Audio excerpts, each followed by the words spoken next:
مہک نے دل کے غنچے کھلا دیے ہیں، جس راہ چل دیے ہیں کوچے بسا دیے ہیں۔ ایک دل ہمارا کیا ہے آزار اس کا کتنا، تم نے تو چلتے پھرتے مردے جلا دیے ہیں۔ آنے دو یا ڈبو دو اب تو تمہاری جانب، کشتی تمہیں پہ چھوڑی لنگر اٹھا دیے ہیں۔ ہم سے فقیر بھی اب پھیری کو اٹھتے ہوں گے، اب تو غنی کے در پر بستر جما دیے ہیں۔ اللہ کیا جہنم اب بھی نہ سرد ہوگا، رو رو کے مصطفیٰ نے دریا بہا دیے ہیں۔ میرے کریم سے گر قطرہ کسی نے مانگا، دریا بہا دیے ہیں دربے بہا دیے ہیں۔ آج کی یہ محفل عقائد و اعمال کی اصلاح کے حوالے سے انعقاد پذیر ہے، اور میں آپ سب کو خراج محبت اور خراج عقیدت پیش کرتا ہوں کہ رات نصف گزر جانے کے بعد بھی آپ پورے ذوق و شوق کے ساتھ یہاں اللہ عز و جل اور اس کے محبوب صلی اللہ علیہ وآلہ وسلم کے فرامین کو سننے کے لیے تشریف فرما ہے۔ اللہ تبارک و تعالی آپ کے اس شوق پر آپ سب کو بہتر صلہ عطا فرمائے، بہتر جزا عطا فرمائے، اور آیہ کریمہ کی جو تلاوت کی گئی ہے اللہ تبارک و تعالی اس کے متعلق مجھے حق کہنے اور آپ سب کو حق سن کر اس پر عمل کرنے اور اسے عام کرنے کی توفیق عطا فرمائے۔ بحیثیت مسلمان یہ ہمارا اور آپ کا بنیادی عقیدہ ہے کہ یہ جو دنیا ہے، اس دنیا کے بعد ایک اور دنیا ہے۔ ہم صرف اس دنیا میں رہنے کے لیے نہیں آئے ہیں، بلکہ جسے آخرت کہتے ہیں وہ ہمیشہ باقی رہنے والی ہے۔ یہ دنیا 10,000 سال، 20,000 سال، 50,000 سال، کتنی ہی دیر تک یہ دنیا رہے، لیکن ایک دن یہ دنیا ختم ہو جائے گی۔ اور دنیا تو ہزاروں سالوں میں ختم ہوگی، لیکن ہماری اور آپ کی زندگی صرف 60-70 سال میں ختم ہو جائے گی۔ اس لیے دنیا کے اندر انسان جس مصیبت میں گرفتار ہوتا ہے وہ مصیبت ہمیشہ نہیں ہے، اور آخرت کی جو مصیبت ہے وہ مصیبت بڑی دردناک ہے، بڑی خوفناک ہے، اور اس مصیبت سے اللہ اکبر چھڑانے والا کوئی نہیں ہے۔ میرے آقا صلی اللہ علیہ وآلہ وسلم کے دیوانوں، اچھی طرح یاد رکھو، اگر دنیا کے اندر اللہ نہ کرے کوئی بندہ مصیبت میں پھنس جائے اور کوئی بندہ مصیبت کا شکار ہو جائے تو کبھی دوست بچانے کے لیے آ جاتے ہیں، کبھی بھائی بچانے کے لیے آ جاتے ہیں، بلکہ اللہ اکبر اس دنیا میں دین سے دوری کے باوجود، انسانیت سوزی کے باوجود، لوگ انسانیت سے بھی کوسوں دور ہو چکے، اس کے باوجود اب بھی دنیا میں اتنی ہمدردی ہے۔ اگر رستہ چلتا ہوا مسافر کوئی مصیبت میں مبتلا ہو جائے، کوئی مصیبت میں گرفتار ہو جائے، تو راستہ چلتے ہوئے لوگ ہی کم سے کم اس کی مدد کے لیے حاضر ہو جاتے ہیں، اس کی امداد کے لیے حاضر ہو جاتے ہیں۔ اس کے باوجود بھی انسان مصیبتوں سے کتنا گھبراتا ہے۔ کوئی نہیں چاہتا کہ مجھ پر مصیبت آئے، کوئی نہیں چاہتا کہ مجھ پر بلائیں آئے، کوئی نہیں چاہتا کہ میں پریشان ہو جاؤں، اور اللہ سے دعا کرتا ہوں اللہ اکبر دور نزدیک سے آنے والوں، اللہ ذکر رسول کی محفل کے صدقے ہمیں اور آپ کو ہر مصیبت سے بچا لے، ہر تکلیف سے بچا لے، ہر بلا سے بچا لے۔ لیکن اللہ اکبر اب ذرا توجہ فرمائیں، جب دنیا کی مصیبتوں میں کبھی دوست مدد کرتا ہے، کبھی ماں مدد کرتی ہے، کبھی باپ مدد کرتا ہے، کبھی بھائی مدد کرتا ہے، کبھی بیٹے مدد کرتے ہیں، کبھی بیوی مدد کرتی ہے، کوئی نہ کوئی مدد کے لیے آ جاتا ہے، تو بھی دنیا کی مصیبتیں کتنی تکلیف دہ ہیں۔ مثال کے طور پر اللہ نہ کرے اگر کسی کی کمر میں درد شروع ہو جائے تو کیا وہ بیٹھ سکتا ہے؟ نہیں بیٹھ سکتا۔ سر میں درد ہونے لگے تو انسان تڑپنے لگتا ہے۔ اللہ نہ کرے بچھو کاٹ لے تو انسان تڑپنے لگتا ہے۔ اللہ نہ کرے سانپ ڈس لے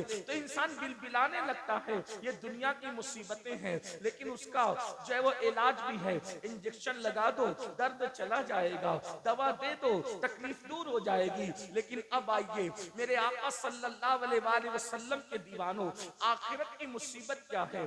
آخرت کی مصیبت کو عذاب الہی کہتے ہیں، اللہ کا عذاب کہتے ہیں، اللہ کی پکڑ کہتے ہیں، اور اللہ اکبر، اللہ کا عذاب جو آخرت میں تیار کیا گیا ہے، کن کے لیے تیار کیا گیا ہے؟ قرآن کہتا ہے ان الفجار لفی جحیم، جو اللہ کے نافرمان ہے، فاسق و فاجر لوگ ہیں، اللہ نے ان کے لیے جہنم تیار کر رکھا ہے۔ اور اللہ اکبر، یہ جہنم کیا ہے؟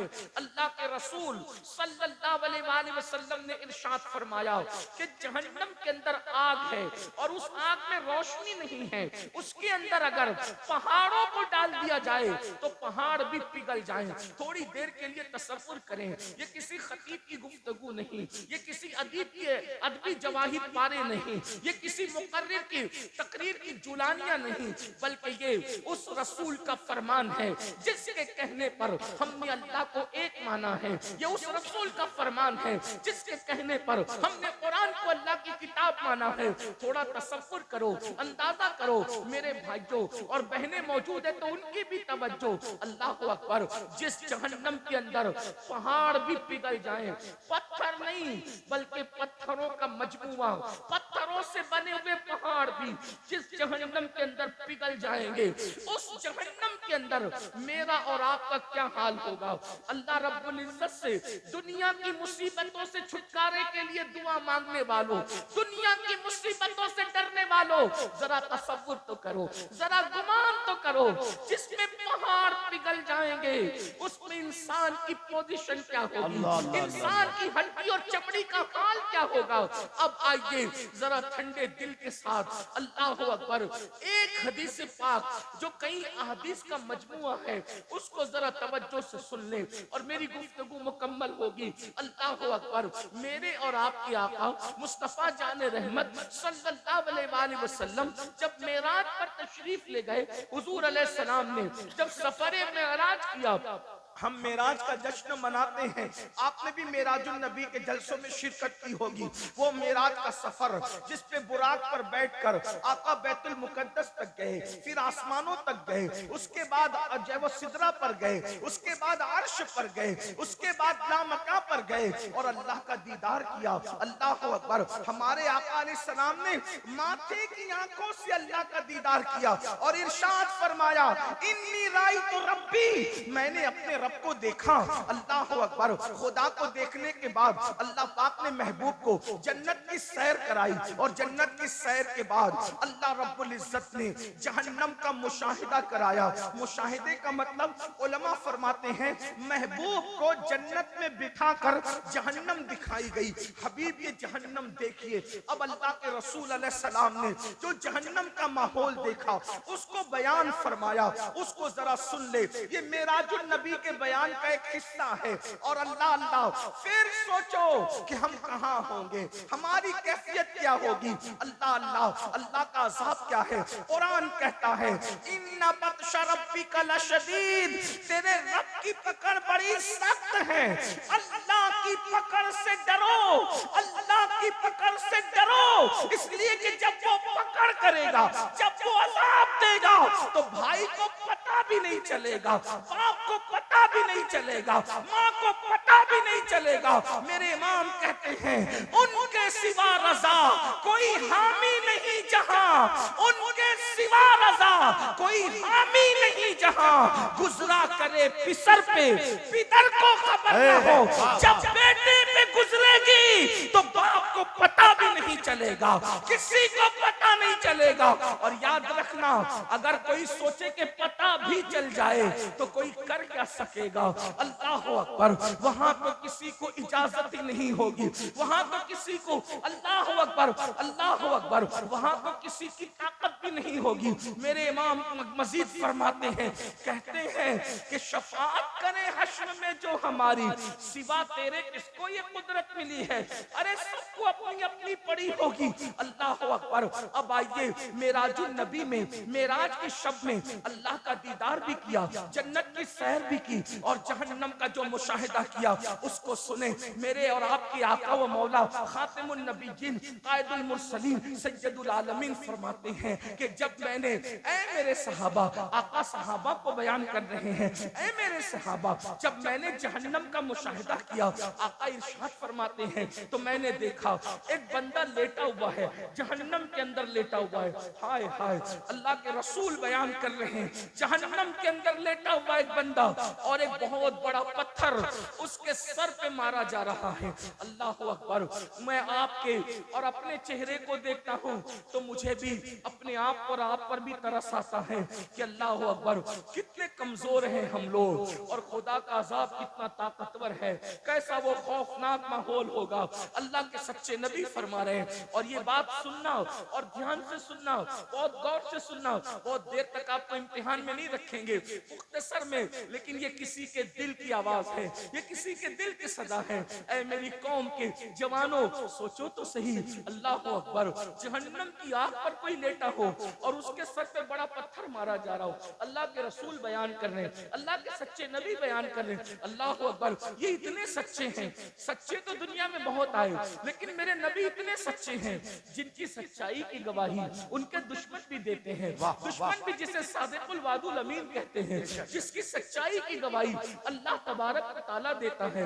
اللہ اکبر، ذرا غور تو کریں، یقیناً آپ کو معلوم نہیں ہے اس لیے آپ کہیں اور جا رہے ہیں، یہ جلسے اسی لیے تو ہے، ہمارے نقیب صاحب نے اسی لیے فرمایا یہ جلسے اسی لیے تو ہے تاکہ آپ کی معلومات میں اضافہ ہو، آپ کو بتایا جائے، آگاہ کیا جائے کیا ہو رہا ہے۔ اللہ اکبر، میرے آقا سچے نبی صادق و مصدوق فرماتے ہیں ایک شخص لیٹا ہوا ہے اور اس کے سر پہ بڑا سا پتھر مارا جا رہا ہے، اور وہ پتھر لڑک کر دور جاتا ہے، وہ بندہ اس کو اٹھا کے لاتا ہے تو پتھر سے جو سر کچلا گیا تھا، وہ شارحین فرماتے ہیں سر وہ پتھر سے جب کچلا جاتا تھا تو وہ سر ایسے پس جاتا تھا جیسے چنے پہ ہتھوڑا مارنے سے چنا پس جاتا ہے، ویسے وہ پتھر مارنے سے سر پستا ہے۔ اور آپ اس کا اندازہ کر سکتے ہیں، پڑھے لکھے لوگ ہیں، سوچ بوجھ والے لوگ ہیں، جب سر سے پتھر ٹکراتا ہے تو سر کی کیفیت کیا ہوتی ہے؟ لوگ ہیلمٹ لگا کر سفر اس لیے کرتے ہیں،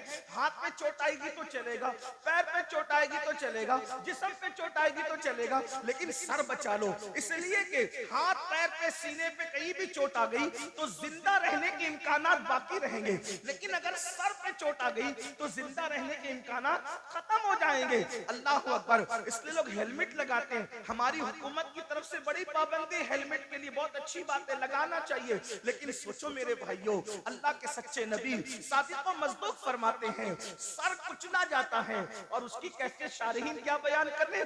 جیسے چنے پہ ہتھوڑا مارنے سے چنا پس جاتا ہے، اسی طرح سر کچلا جا رہا ہے، اور سر کچلنے کے بعد وہاں موت نہیں آنی ہے کسی کو، وہاں نہ جینے دیا جائے گا نہ مرنے دیا جائے گا۔ اللہ اکبر، کیا دردناک صورتحال ہے۔ اللہ اکبر، آقا فرماتے ہیں پتھر لڑک کر جاتا ہے، سر پھر درست کر دیا جاتا ہے، پھر پتھر مارا جاتا ہے، پھر وہ ویسے ہی پس جاتا ہے، پھر پتھر لڑک کر جاتا ہے، پھر لایا جاتا ہے، سر ویسے ہی پس جاتا ہے۔ میرے آقا فرماتے ہیں میں نے جبریل سے پوچھا، اے جبریل یہ کون لوگ ہیں اور ان کو یہ دردناک عذاب کیوں دیا جا رہا ہے؟ تو جبریل امین عرض کرتے ہیں یا رسول اللہ صلی اللہ علیہ وآلہ وسلم، یہ لوگ نماز نہیں پڑھتے تھے دنیا میں، اس لیے ان کا یہ حال ہے۔ اللہ اکبر، میرے بھائیوں آپ سے پوچھنا چاہتا ہوں، آپ لوگ 4 گھنٹے سے، کوئی 5 گھنٹے سے، کوئی 3 گھنٹے سے اس جلسے میں بیٹھا ہوا ہے، لیکن آپ سے پوچھتا ہوں کتنے شوق سے جلسے میں آتے ہو، جلسے گھنٹوں چلتے بیٹھتے ہو، اللہ اکبر، لیکن نماز پڑھنے میں کتنا ٹائم لگتا ہے؟ صرف 10 منٹ کا ٹائم لگتا ہے، ایک وقت کی نماز میں صرف 10 منٹ کا ٹائم، اور اگر پانچوں وقت پڑھنے تو صرف 50 منٹ کا ٹائم لگتا ہے۔ اب آپ مجھے بتائیں 50 منٹ نہ نکالنے والوں کتنے دردناک عذاب کی طرف تم جا رہے ہو، کتنے دردناک عذاب کو چیلنج کر رہے ہو، کتنے دردناک عذاب کو آواز دے رہے ہو، اور پھر سن لو کوئی بچانے والا نہیں ہے، امام آواز دے رہے ہیں ان کے سوا رضا کوئی حامی نہیں جہاں گزرا کرے پسر پہ، پسر کہتے ہیں بیٹے کو، گزرا کرے پسر پہ، پدر کو خبر نہ ہو، پدر کہتے ہیں باپ کو، باپ کو بھی خبر نہیں ہوگی۔ اور سن لو بچانے والی ایک ذات ہے، وہ محمد الرسول اللہ کی ذات ہے۔ اب ان کی حدیث سنو، آقا ارشاد فرماتے ہیں کہ جس نے جان بوجھ کے نماز چھوڑ دی، قیامت کے دن اس کے ساتھ میرا کوئی وعدہ نہیں ہے۔ اللہ اکبر۔ دھوکے میں مت رہنا، اللہ کے رسول نے آگاہ کر دیا، حضور علیہ السلام نے آگاہ کر دیا، ان کے ساتھ میرا کوئی وعدہ نہیں ہے۔ جو نماز چھوڑ دیتے ان کے ساتھ آقا فرماتے ہیں میرا کوئی عہد نہیں ہے، کوئی وعدہ نہیں ہے۔ مسجدوں کو ویران کرنے والوں، مسجدوں سے کوسوں دور بھاگنے والوں، بتاؤ کیا یہ عذاب ہم سے برداشت ہو سکے گا؟ کیا یہ عذاب ہم برداشت کر سکیں گے؟ نہیں نہیں، ہرگز نہیں۔ اپنی جوانی پر رحم کھا لو، اپنی ہڈی چمڑے پہ رحم کھا لو، اپنے آپ پہ رحم کر لو۔ میں آپ سے کسی اور کے لیے رحم کی بھیک نہیں مانگ رہا ہوں، میں آپ سے آپ کے لیے رحم کی بھیک آپ سے مانگ رہا ہوں۔ نہیں برداشت کر سکیں گے۔ یہ دنیا چند سال کی ہے، یہ دنیا میں چند دن جینا ہے، پھر موت ہے۔ روح کا رشتہ جسم سے ٹوٹ جائے گا میرے بھائیوں، مر جاؤ گے، موت آنی ہے، حق ہے، موت برحق ہے۔ موت سے کس کو رستگاری ہے؟ آج وہ، کل ہماری باری ہے۔ مرنا چاہو گے تو بھی موت آئے گی، نہیں مرنا چاہو گے تو بھی موت آئے گی۔ میں آج صرف آپ سے یہ عرض کرنا چاہتا ہوں، نمازی بن جائے، صرف آج ایک بات پر عہد کر لو، نماز پڑھیں۔ 10 منٹ کا ٹائم، بھائیوں پان بھی کھاؤ نا، پان تو پان کھانے میں بھی 10 منٹ سے زیادہ کا ٹائم لگتا ہے۔ پان کھانے کے لیے بھی 10 منٹ سے، نماز کے لیے تو پان کھانے سے بھی کم ٹائم میں نماز ہو جاتی ہے۔ صرف 10 منٹ، 10 منٹ دیجیے اور جہنم سے بچ جائیے، 10 منٹ دیجیے اور مصیبتوں سے بچ جائیے، 10 منٹ دیجیے اور اللہ کے عذاب سے بچ جائیے۔ یقین جانیے جس دن تم مسجد کے قریب آؤ گے، وہ دن دنیا کی خوشیوں کا دن بھی ہوگا اور آخرت میں نجات کا دن بھی ہوگا۔ اس لیے کہ میں اپنی طرف سے نہیں کہہ رہا ہوں، انسان کی فطرت ہے، جب انسان کو کہا جاتا ہے یہ کام کرو، یہ کام کرو، تو انسان پوچھتا ہے اس کام کا رزلٹ کیا ہے، نتیجہ کیا ہے، یہی تو پوچھتا ہوں۔ قرآن کہتا ہے اللہ اکبر، اسلام کہتا ہے کہ جب اذان ہوتی ہے تو کیا کہا جاتا ہے، حی علی الصلاۃ، آؤ نماز کی طرف۔ تو دماغ میں سوال پیدا ہو سکتا ہے نماز پڑھیں گے تو کیا رزلٹ ملے گا، کیا ملے گا رزلٹ؟ تو فوراً مؤذن کہتا ہے حی علی الفلاح، یہ بات مسجد ہی سے کہی جاتی ہے، نماز پڑھنا تمہارا کام ہے اور کامیابی عطا کرنا نماز جس کی پڑھی جا رہی ہے اس قادر و جبار کے کرم ہے۔ جب تک مسلمان مسجد میں آ کر کے نماز پڑھتا رہے گا اس کو فلاح ملتی رہے گی، کامیابی ملتی رہے گی۔ مسلمانوں تم نے جنگوں میں بھی نماز نہیں چھوڑا، تم نے فاقے میں بھی نماز نہیں چھوڑا، تم نے مصیبتوں میں بھی نماز نہیں چھوڑا، تم نے دریاؤں کے سفر میں بھی نماز نہیں چھوڑا۔ تمہاری کیفیت یہ تھی، دی اذانیں کبھی یورپ کے کنیساؤں میں اور افریقہ کے تپتے ہوئے صحراؤں میں، دشت تو دشت ہے، دریا بھی نہ چھوڑے ہم نے، بحر ظلمات میں دوڑا دیے گھوڑے۔ نعرہ تکبیر، نعرہ رسالت، پیغام اسلام۔ جب تک نماز پڑھتے رہے روزی کے لیے تم کبھی پریشان نہیں تھے، جب تک نماز پڑھتے رہے بیٹی کے رشتے کے لیے تم کبھی پریشان نہیں تھے، جب تک تم نماز پڑھتے رہے اللہ اکبر تم کبھی کسی سے مصیبتوں کا شکوہ نہیں کرتے تھے، اس لیے کہ اللہ کی چوکھٹ پہ سب کے مسائل کا حل ہے، اپنے مسئلے کا حل کیوں نہیں ہوگا؟ بڑی معذرت کے ساتھ جب سے اللہ کا ڈر چھوڑ، یاد رکھنا اللہ کا ڈر جس دن سے چھوڑا، جس دن سے اللہ کا ڈر چھوڑا، دنیا اپنی دشمن بن گئی ہے۔ ایک بات یاد رکھنا، یہ دشمن وہ دشمن وہ دشمن اپنی جگہ ہے۔ انسان جب نماز چھوڑ دیتا ہے تو اللہ خود انسان کو اپنا دشمن بنائے گا۔ آپ اتنا یاد رکھیں، اس کا مطلب اگر دنیا میں توجہ کریں، اگر دنیا میں فرعون کی حکومت نہ بھی ہو، سلیمان علیہ السلام کی حکومت ہو، اور تم نماز چھوڑو تو تمہارے ساتھ یہی کیا جائے گا جس کے تم حقدار۔ اللہ یہ جملہ بہت قیمتی، گھر جا کر اس جملے پہ سوچنا۔ اگر حکومت فرعون کی نہ ہو، فرعون کو حکومت میں نہ لایا جائے، سلیمان علیہ السلام کی حکومت تو بھی تمہارے ساتھ ہونا وہی جس کے تم مستحق۔ کیوں؟ اس لیے کہ جو نماز چھوڑ دے، اگر اسلامی حکومت ہو تو کیا کیا جائے گا؟ پوچھو نماز چھوڑنے والے کی اسلامی حکومت میں کیا پوزیشن ہے؟ وہ علماء سے پوچھو نا، کیا اس کی پوزیشن ہے؟ کم سے کم امام اعظم کا فتویٰ یہ ہے کہ اس کو جیل میں ڈالا جائے۔ جس امام اعظم ابو حنیفہ رحمۃ اللہ علیہ کے مقلد ہو، ابھی امام شافعی کا مسلک تو میں نے بیان نہیں اور میں نے وہ بیان بھی نہیں کیا، لیکن آپ سے عرض کرنا چاہتا ہوں، ابھی میں نے غوث پاک کا مسلک بھی بیان نہیں کیا، وہ بھی میں نے بیان نہیں کیا۔ ابھی آپ نے میں نے امام مالک کا مسلک بیان نہیں کیا، وہ بھی بیان نہیں کرنا، لیکن آپ سے پوچھتا ہوں اپنے امام کی۔ آج میرے امام اعظم ابو حنیفہ کی شہادت کا دن گزرا۔ آپ تو ہم تو اتنے غافل ہیں کہ جس کے فتوے پر نماز پڑھتے ہیں اس کے بھی اتنے احسان فراموش ہو گئے کہ ان کا دن بھی آپ منانے کی سنیوں کو توفیق نہیں۔ اللہ ماشاءاللہ، بہت معذرت کے ساتھ صحیح فرمایا، بلکہ اگر پوچھ لینا کہ امام اعظم کی شہادت کا دن کون سا تھا تو ہمارے بچوں کو پتہ نہیں۔ بہت معذرت کے ساتھ جان بخشیوں پہ ایک جملہ کہہ دوں، گلی کے ننگے دھڑنگے پیروں کا اس تو تمہیں یاد ہے، اور جس نے اتنا احسان کیا، فقہ کو مدون کیا، جس کے مسلک اور فتوے پر عمل کرتے ہوئے ہم نمازیں پڑھتے، روزہ رکھتے، حج کرتے ہیں، آج اس امام کا دن اتنے سناٹے میں گزر جاتا پتہ ہی نہیں لوگوں۔ کون ہے امام اعظم؟ 100 مرتبہ خدا کو خواب میں دیکھنے والی ہستی، جس نے 100 بار اللہ کا دیدار کیا خواب میں۔ سبحان اللہ، یہ بات میں اپنی طرف سے نہیں کہہ رہا ہوں، خیرات الاحسان کے اندر یہ بات لکھی ہوئی ہے کہ ہمارے امام اعظم ابو حنیفہ نے 100 بار اللہ کا دیدار کیسے کیا، یہ تو دیدار کرنے والا جانے، لیکن سوچو یہی مسئلہ ہمارے علماء بیان کرتے ہیں۔ اسی لیے اللہ کا دیدار اہل سنت کے نزدیک خواب میں جائز ہے۔ اللہ کو کوئی دنیا میں ماتے کی آنکھ سے نہیں دیکھ سکتا، لیکن خواب میں خدا کا دیدار ممکن ہے۔ یہ ہمارے علماء مسئلہ بیان کرتے ہیں۔ بارے شریعت بھی آپ اٹھا کر کے دیکھ لیں، سبع سنابل شریف بھی آپ اٹھا کر کے دیکھ لیں، اسی طرح خیرات الاحسان اٹھا کر کے آپ دیکھ لیں، آپ کو پتہ چلے گا۔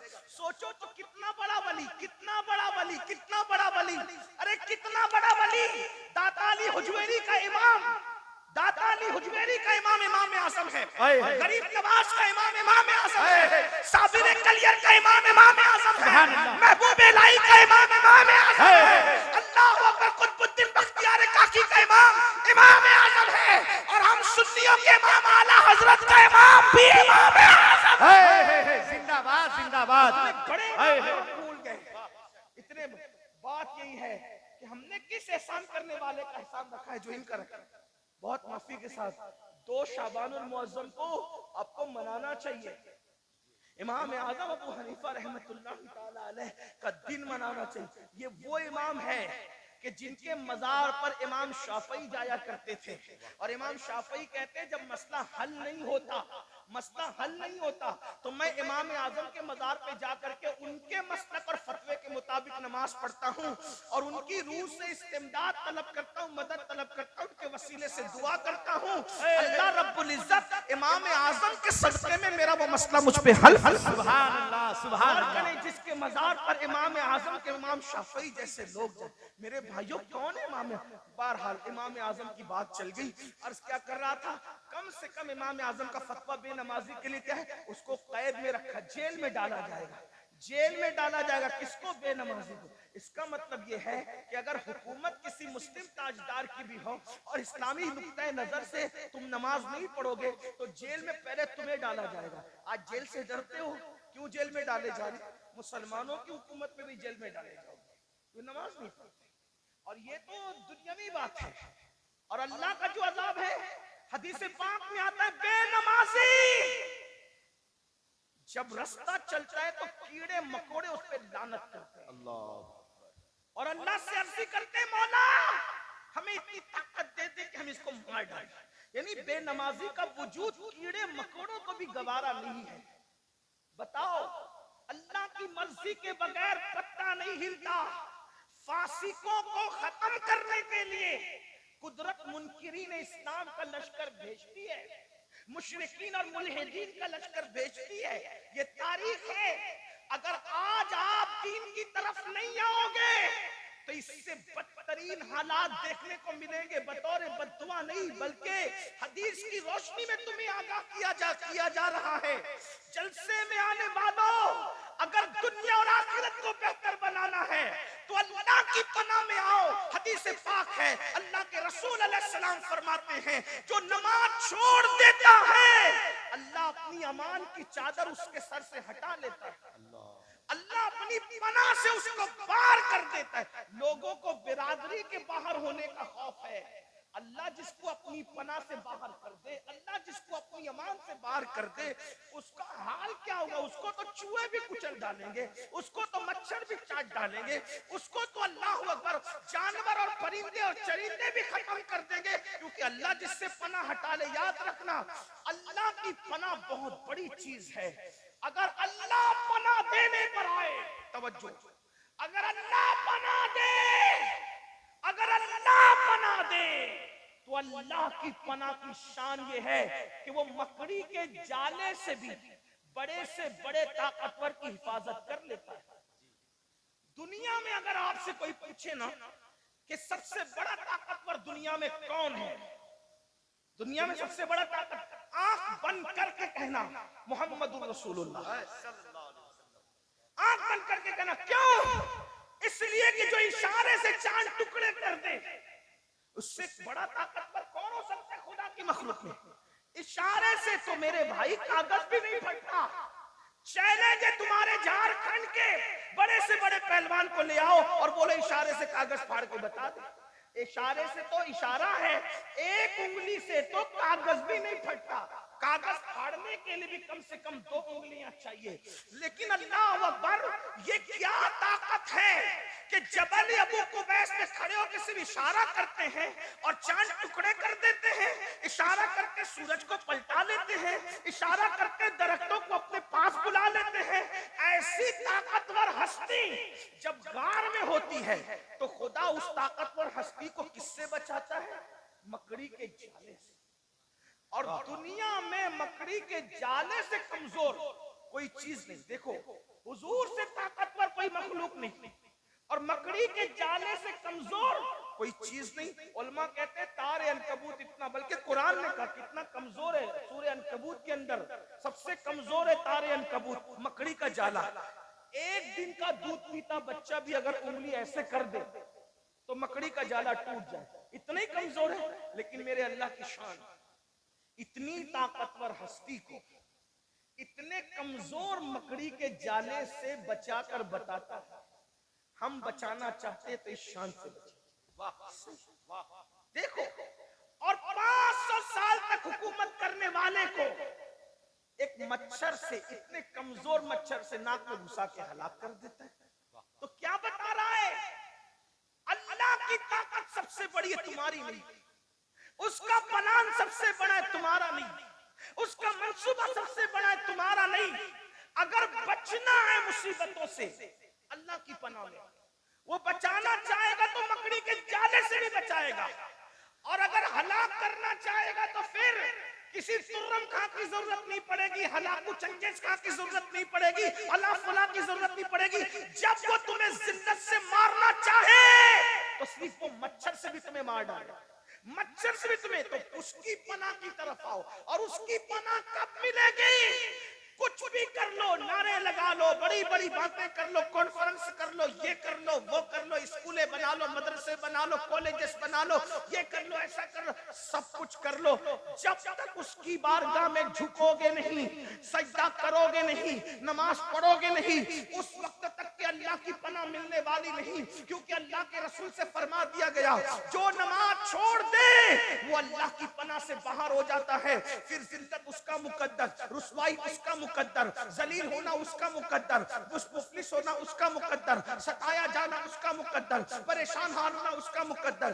دنیا نے وہ دن بھی دیکھا جب مسلمانوں کو اللہ نے دولت دی، حکومت دی، تخت دیا، تاج دیا، مسلمان نماز چھوڑ کر باغی ہو گئے، نماز چھوڑ کر باغی ہو گئے، بغاوت کی طرف گئے۔ تو اللہ نے ہلاکو اور چنگیز خان کا بڑا لشکر مسلط کیا، تو کچھ ولی لوگ بیچ میں آ گئے، اللہ کے ولی لوگ کہ ہم مقابلہ کریں گے کس سے؟ ہلاکو چنگیز خان سے۔ جیسے وہ مقابلے میں آئے وہ ولی ہٹ گئے، نہیں کیا مقابلہ۔ لوگوں نے پوچھا اللہ والو روحانیت کیا ہوگی، کیوں مقابلہ نہیں کرتے؟ کہا رجال الغیب کی روحیں تو ان کے سر پر ہے، اور وہ روحیں کہہ رہی جس کو ہم سنتے ہوئے سن رہے ہیں، وہ روحیں کہتی ہیں ان کافروں سے اے کافروں ان فاسقوں کو ختم کر دو، اے کافروں۔ ہلاکو چنگیز خان کی فوج کے سر پہ کس کی روحیں ہیں؟ ولیوں کی روحیں، اور کیا کہہ رہی ہے؟ اے کافروں ان فاسقوں کو بدکاروں کو ختم کر دو۔ مسلمان زانی ہوا، گانے سننے والا ہوا، شرابی ہوا، مسجدوں کو ویران کرنے والا ہوا، علماء کا گستاخ ہوا، اللہ کے دین کا باغی ہوا۔ اللہ نے اتنا بڑا لشکر بھیجا، اس لشکر نے کیا کیا پتہ ہے؟ مسلمانوں کی سر کی کھوپڑیوں پر مینار تعمیر کی۔ یعنی جب اللہ سے بغاوت کرو گے تو اللہ کے فیصلے کیا ہوں گے یہ وہی جانتا ہے۔ جب خدا کے ساتھ سرکشی کرو گے پھر اس کے فیصلے کیا ہوں گے، اور وہ بے نیاز ہے۔ کوئی مر رہا ہے، کوئی کٹ رہا ہے، کوئی تباہ ہو رہا ہے، اس کی ربوبیت کی شان پر